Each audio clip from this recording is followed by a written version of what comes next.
राज्य सरकारी कर्मचाऱ्यांच्या संपाबाबत एक मोठी अपडेट समोर येते ती म्हणजे राज्य सरकारी कर्मचाऱ्यांनी संप मागे घेण्याचे संकेत दिलेत।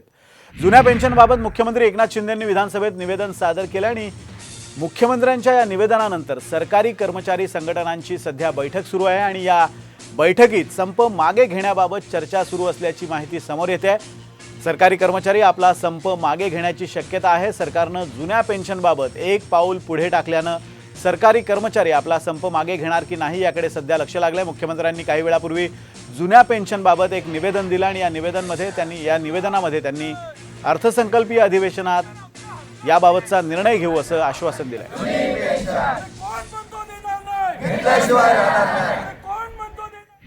जुन्या पेन्शनसाठी एकीकडे राज्य सरकारी कर्मचारी आंदोलन करतायत तर दुसरीकडे मुख्यमंत्र्यांनी मोठी घोषणा केली आहे। जुन्या पेन्शनबाबतचा निर्णय आगामी अर्थसंकल्पीय अधिवेशनात घेणार असल्याची माहिती मुख्यमंत्र्यांनी आज विधिमंडळात दिली आहे। तर श्रीवास्तव समितीच्या अहवालाचा अभ्यास करण्याचे निर्देशही त्यांनी अतिरिक्त मुख्य सचिव वित्त यांना दिलेले आहेत आणि जुन्या पेन्शनबाबतचा अहवाल सरकारला मिळाला असल्याची माहिती सुद्धा त्यांनी दिली आहे। त्यामुळे आता सरकारी कर्मचारी आंदोलनाबाबत काय भूमिका घेणार हे पाहावं लागेल।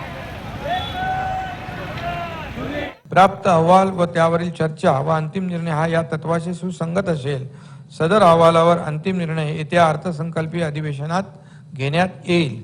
मी सदनास ग्वाही देऊ इच्छितो की संघटनेच्या मागण्यांप्रती शासन सकारात्मक आहे।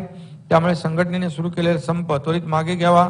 समितीने सुचवलेल्या तरतुदी लागू करण्याकरिता त्याचा सविस्तर अभ्यास होणं आवश्यक आहे, कारण फायनान्शियल इम्प्लिकेशन आणि या संदर्भामध्ये सदर अभ्यास करण्याचे निर्देश अतिरिक्त मुख्य सचिव वित्त व अतिरिक्त मुख्य सचिव सेवा यांना देण्यात आले आहेत।